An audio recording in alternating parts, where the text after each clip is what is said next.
전셋집에서 이렇게 살다가 참 먹을 것 안 먹고 여행 제대로 하지 않고 모은 것으로 이제 집을 장만해서 이사를 갔습니다.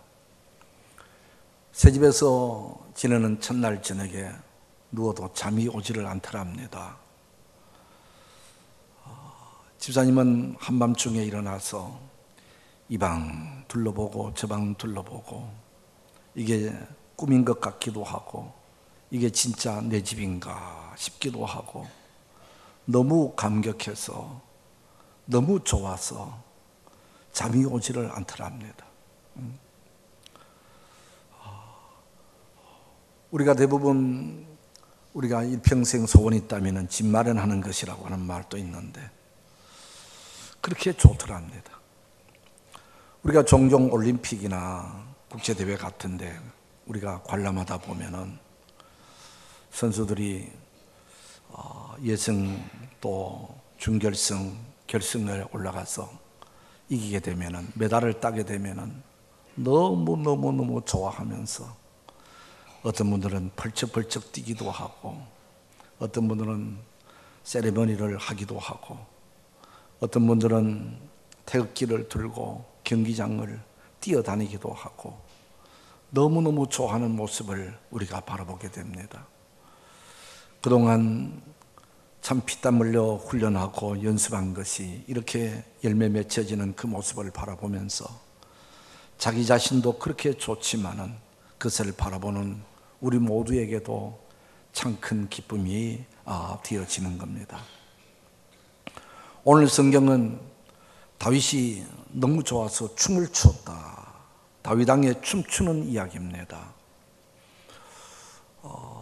다윗이 왕이 되기 전까지는 사울 왕 때에는 하나님의 법궤가 어디 있는지 누가 관리하는지 관심도 갖지 아니했습니다.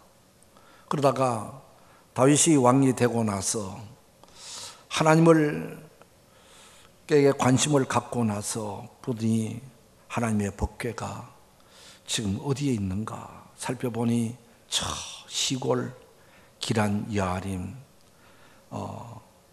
아비나답이라는 집에 수십 년 동안 방치되다시피 그렇게 있었습니다. 이 법궤라고 하는 것은 모세가 시내산에서 하나님으로부터 직접 받은 십계명 돌판 2개가 들어있는 궤짝입니다. 이 십계명 2개의 돌판은 세상 그 어떤 것과는 비교할 수 없을 정도로 가장 값어치 있고 귀한 것입니다.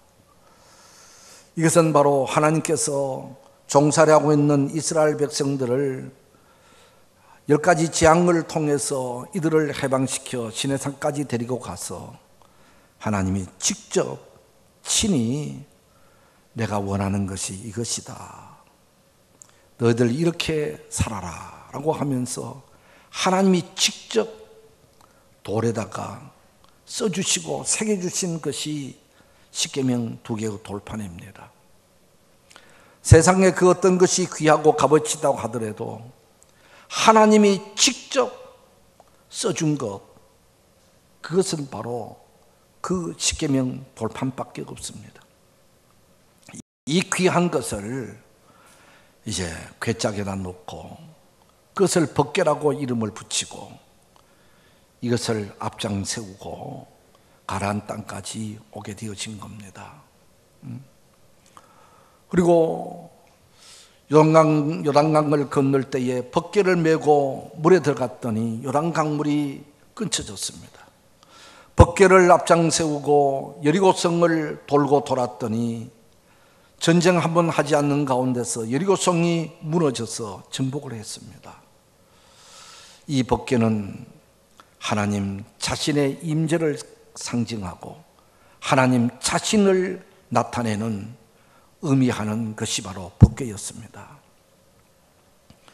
이 법궤가 하나님을 사랑하고 하나님께 관심이 있을 때는 법궤가 소중했는데 하나님에게서 멀어졌을 때는 법궤가 어디 있는지 누구 집에 있는지 누가 관리하는지도 관심이 없다가 이제 다윗이 하나님을 사랑하는 마음으로 법궤를 찾아보니 시골에 있었습니다. 그래서 이 하나님의 법궤를 예루살렘으로 모셔와야 되겠다라고 생각하고 온 지휘관들을 모으고 거국적인 행사로 나팔을 불며 재금을 불며 이제 시골 기란 여아림에서 법궤를 예루살렘으로 옮기는 일을 하게 되었습니다. 새로운 수레를 만들고 거기다 법궤를 싣고 소들이 앞에 끌고 그리고 오랜 동안 법궤를 관리했던 아비다납의 아들 둘이서 그 법궤를 모시는 책임자가 되어 이제 법궤를 싣고 예루살렘으로 오는 것입니다. 그런데 갑자기 법궤에 옮기는 그 중간에 불상사가 생겨나게 되어진 것입니다. 그것은 바로 법궤를 싣고 가던 소가 꿈틀거리고 또 재걸음을 하지 못하고 띠무로 통해서 수레에 실었던 법궤가 떨어지려고 그럽니다. 그럴 때에 그 법궤를 옮기는 책임을 맡은 웃사라는 분이 응급결에 법궤를 붙잡았더니 그 순간 하나님의 진노가 임해서 즉사 그 자리에서 죽어지고 말았습니다. 그래서 6장 7절에 보니까 여호와 하나님이 웃사의 잘못함으로 말미암아 진노하사 그를 그곳에서 치시니 그가 거기 하나님의 궤 곁에서 죽으니라. 우리는 여기서 참 이해가 안 됩니다. 웃사가 왜 무슨 잘못으로 죽은 겁니까? 법궤를 옮기는 책임을 맡은 웃사, 법궤가 수레에서 떨어지려고 하면 잡는 것이 당연한 일이고 마땅히 해야 될 일을 했는데도 불구하고 왜 하나님이 그 웃사를 진노해서 즉사시켜 법궤 옆에서 죽게 만들었냐 말이에요. 그러면은 법궤가 떨어져서 깨어져도 좋다는 것인가? 우리는 쉽게 이해가 되지 않는 부분입니다. 그런데 성경에는 그 이유를 이렇게 얘기합니다. 웃사의 잘못함으로 말미암아. 그럼 웃사가 뭘 잘못했다는 겁니까?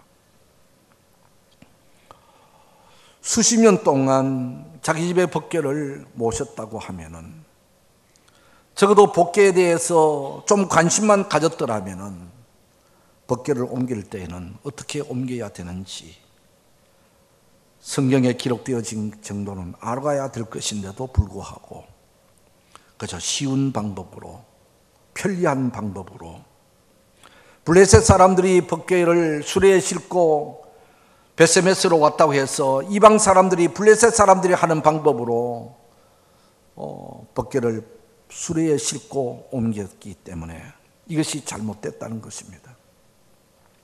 하나님의 법궤에 대해서 관심도 없고 연구도 안 하고 어떻게 해야 해서 옮겨야 된다는 것도 모르는 채 이 법궤를 옮기다가 이런 불상사가 일어나게 되어진 겁니다. 여기서 우리는 깨닫게 되어진 것은 우리가 하나님을 경외하고 하나님을 섬김에 있어서도 내 방법대로, 내 좋은 대로, 내 쉬운 대로, 내 편리한 대로 하나님을 섬겨서는 안 된다고 하는 것입니다. 힘들어도 어려워도 하나님이 하라는 대로, 말씀대로, 하나님께서 원하는 대로 우리가 신앙생활을 해가야지 내 좋은 대로 믿음의 생활하는 것 하나님은 좋아하지 않는다는 것입니다. 이렇게 해서 법궤 옮기는 것이 중단되었습니다. 이 법궤를 응급결에 그 가까운 오베데돔이라는 집에 임시적으로 두고 법궤 옮기는 것이 중단되고 나서 다윗은 왜 웃사가 죽었을까? 하나님이 무엇 때문에 진노하셨을까? 뭐가 잘못되었을까? 나름대로 생각하고 연구하고 또 회개하고 그렇게 하는 가운데서 석 달이 지났을 때에 하나님의 법궤를 모신 에베돔의 집이 복을 받았다는 이야기를 듣습니다. 석 달을 모셨는데 복을 받았다는 것입니다. 아비나답의 집에서는 수십 년 법궤를 모셨는데도 복 받았다는 말이 없는데, 오베데돔은 석 달을 법궤를 모셨는데 복을 받았다는 것입니다. 하나님의 진노가 풀어진 것을 알고 다윗은 다시 법궤 옮기는 일을 시작을 합니다. 이번에는 내 방법이 아니라, 쉬운 방법이 아니라 하나님께서 하라는 대로, 말씀에 기록되어진 대로, 하나님이 명하신 대로 레위 사람들 고핫 자손이 법궤를 어깨에 메고 늦지만은, 답답하지만은 한 걸음 한 걸음 뛰어가면서 이 법궤를 옮기게 됐다는 것입니다.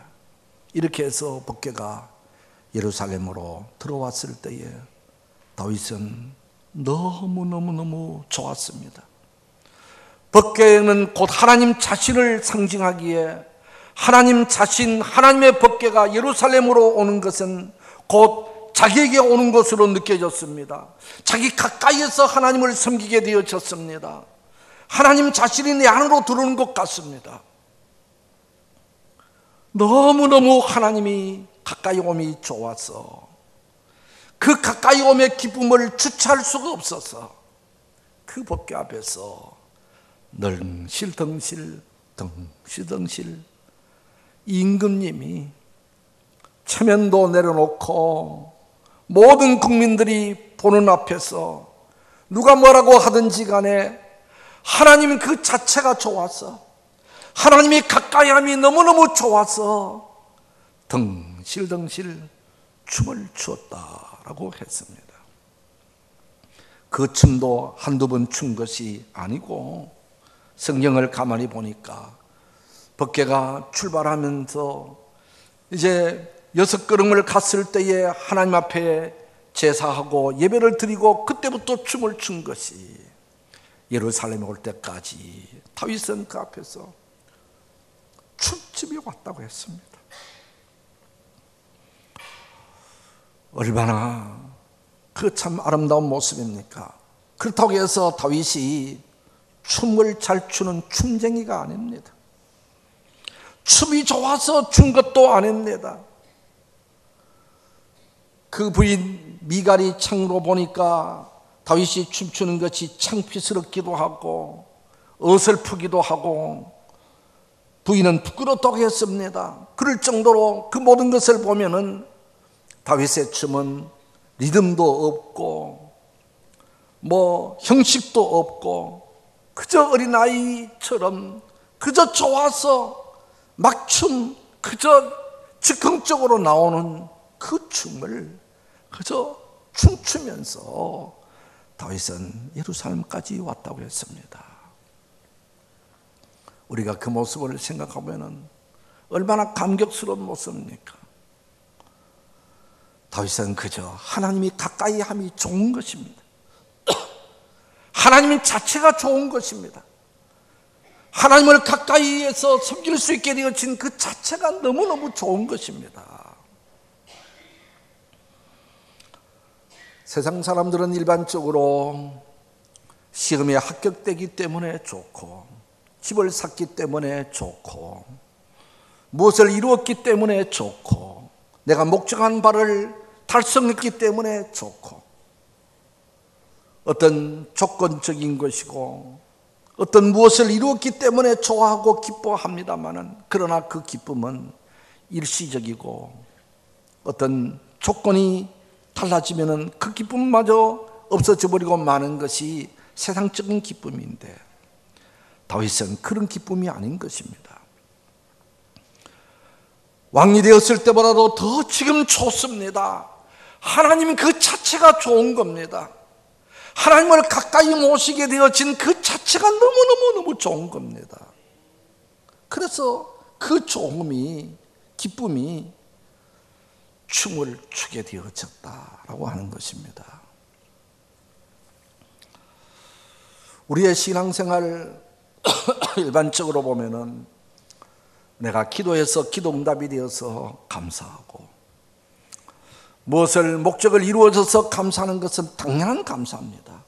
우리의 신앙은 좀 더 이런 조건을 뛰어넘어서, 환경을 뛰어넘어서 정말 하나님 자체를 통해서 기뻐하는 신앙의 단계까지 이룰 수 있었으면 참 좋겠습니다.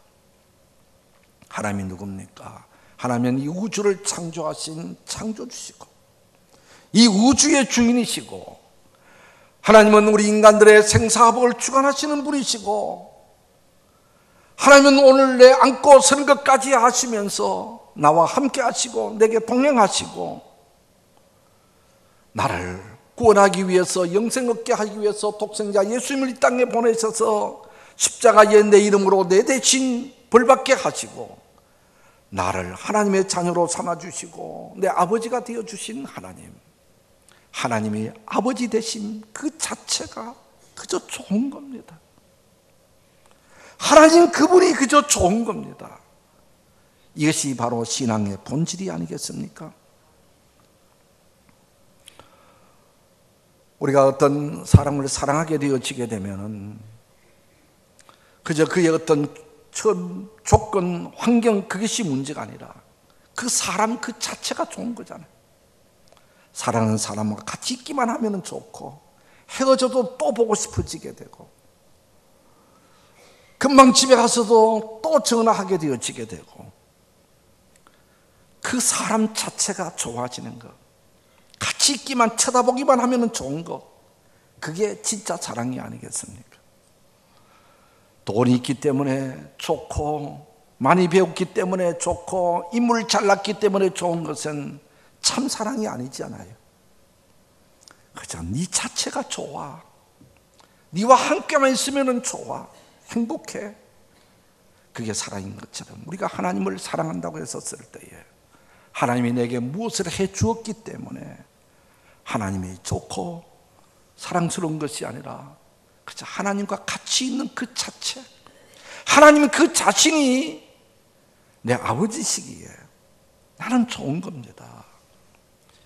이 신앙이 바로 우리가 고차원적인 신앙이고, 이게 신앙이 본질적인 신앙이 되어야 하는 것입니다.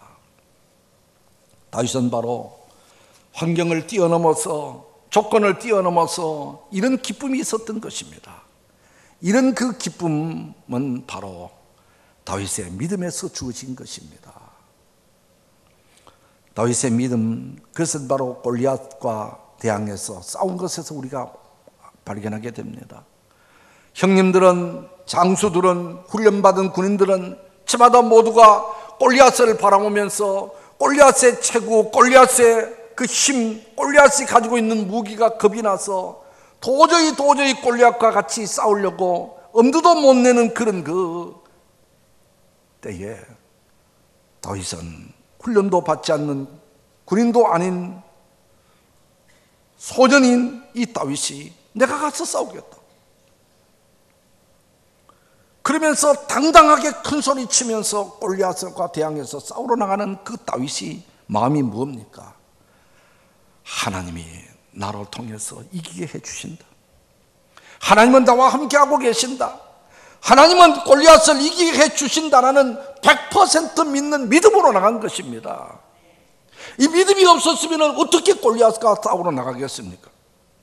내가 이길지도 모르고 질지도 모르겠고 죽을지도 모르겠고 살 줄도 모르겠다면 왜 자청해서 그 싸움에 나가겠습니까? 하나님을 모독하는 사람, 하나님을 욕하는 사람, 하나님을 비방하는 사람, 내가 그냥 둘 수 없다, 내가 여호와의 이름으로 그와 같이 싸울 것인데 하나님은 나와 함께 하시고 하나님은 이기게 해주실 것이고 하나님은 승리하게 해주실 것이라는 확실한 믿음, 100% 하나님을 의지하고 하나님을 믿는 믿음으로 나갔지 않습니까? 그랬을 때 그 믿음으로 다윗이 이기고 왔습니다. 오늘 우리가 걱정이 많고 근심이 많고 고민이 많고 두려움이 많은 것은 뭐 때문입니까? 하나님을 전적으로 믿지 못하기 때문에 그런 거예요. 하나님께 전적으로 믿는다면 하나님은 지금 아프게 하셔도 고쳐주실 것이고, 지금 손해받게 하셔도 또 다음에 또 회복해 주실 것이고, 하나님께 모든 것을 맡기고 하나님을 전적으로 100% 믿는 믿음을 가지고 있다면 우리의 마음은 어떤 상황 가운데서도 기뻐하고 감사하게 될 줄 믿습니다. 성경은 우리에게 말합니다. 너희 염려를 다 주께 맡기라. 그러면 평강의 하나님이 너희 마음과 생각을 지켜주시리라. 할렐루야. 다 맡기는 그것이 바로 믿음이잖아요. 맡기지 못하기 때문에, 믿음이 없기 때문에 우리가 근심, 걱정, 고민 찌그리고 사는 것입니다. 다윗은 다 하나님께 맡긴 거예요. 이 믿음 속에서 하나님의 기쁨이 주어진 것입니다. 하나님의 기쁨이 물밀듯 들어오게 되어진 겁니다. 고난도 이겨낼 수 있었습니다. 어떤 환경 가운데서도 불평하지 않고 감사할 수가 있었던 것입니다. 그리고 이런 하나님 자신을 통해서 기뻐할 수 있는 이런 사람이 되어진 것은 바로 하나님의 신이 그 안에 들어갔기 때문에 그렇습니다. 성경에 보면은 사무엘상 16장 13절 이하 보면은 사무엘이 다윗의 집에 와서 막내 아들 다윗에게 기름을 부어 안수에 섰을 때에 하나님의 신이 크게 감동되었다라고 했습니다. 하나님의 신이 누굽니까? 성령이죠. 하나님의 거룩한 영이 들어오게 되면은 담대함이 주어지게 되고 평안이 주어지게 되고 세상을 이기게 되어지게 되고 하나님 한 분만으로 기뻐하는 사람이 될 줄 믿습니다. 예수님의 제자들도 성령 받기 전에는 두려움에 쌓여 있었습니다. 겁이 났습니다. 도망갔습니다. 숨어 지냈습니다. 그러나 성령을 받고 나서 하나님의 평강이 그 마음을 주장하게 되어지니까 당당하게 길거리를 다니면서 나는 예수님의 제자다, 예수님은 그리스도시다 라고 증거하는 사람들이 되어졌잖아요. 사도 바울도 그는 성령 충만을 받았기 때문에 어떤 고난 가운데서도 어떤 역경 가운데서도 감옥에 갇혀도 매를 맞아도 불평하지 않고 원망하지 않고 당당하게 나는 기쁘다, 너희들도 내 기쁨을 가진 것처럼 이 기쁨을 갖기를 원한다 라고 그렇게 이야기했잖아요. 예수님 한 분만으로 만족해하는 이 사람, 하나님 자신으로 기뻐하는 이 삶은 내 의지로 되어지는 것이 아니라 하나님의 영이 내 안에 들어오고 성령을 받게 되고 성령 충만 받게 되면 하나님의 영이 내 안에 들어오게 되어지게 되면 자연스럽게 모든 것을 하나님께 맡기게 되어지게 되고 어떤 환경 가운데서도 기뻐하며 즐거워하며 감사하며 사는 사람이 되어질 줄 믿습니다. 하박국 선지자도 무화과나무가 무성치 못하고 포도나무가 열매가 없고 감람나무에 소출이 없고 밭에 식물이 없으며 우리의 양이 없을지라도 나는 여호와로 인하여 기뻐하고 즐거워하리로다. 하나님만 있으면 좋습니다. 하나님 한 분만으로 나는 기쁩니다. 즐겁습니다. 이런 고백이, 이게 바로 신앙의 인들이 가져야 할 이 본질이고 이런 신앙을 우리는 가져야 하는 것입니다. 이 신앙만 가지면 행복한 것입니다. 이 신앙만 가지게 되면 어떤 환경에서도 이길 수 있는 것입니다. 그리고 이 기쁨을 소유하면 하나님께서 이 모든 것을 더해 주실 줄 믿습니다. 바라는 것들 하나님께서 채워주실 줄 믿습니다. 원하기는 우리 모두 이런 다윗과 같은 이 기쁨, 하나님 자신을 통해서 기뻐하고 즐거워하고 이 기쁨 속에서 하나님을 영화롭게 하는 신앙의 사람이 되기를 주의 이름으로 축복합니다. 기도합니다. 하나님 자신이 좋습니다. 하나님이 함께 하심이 좋습니다. 하나님이 아버지가 된 것을 너무너무 기쁩니다. 우리는 어떤 조건과 어떤 환경이 좋아졌기 때문에 기뻐하고 감사하기보다가 하나님 그 자신을 통해서 기뻐하고 감사하는 우리 모두가 되어 하나님을 영화롭게 하며 우리의 인생이 기쁘고 즐겁게 살아가게 해 주시옵소서. 예수님의 이름으로 기도드리옵나이다. 아멘.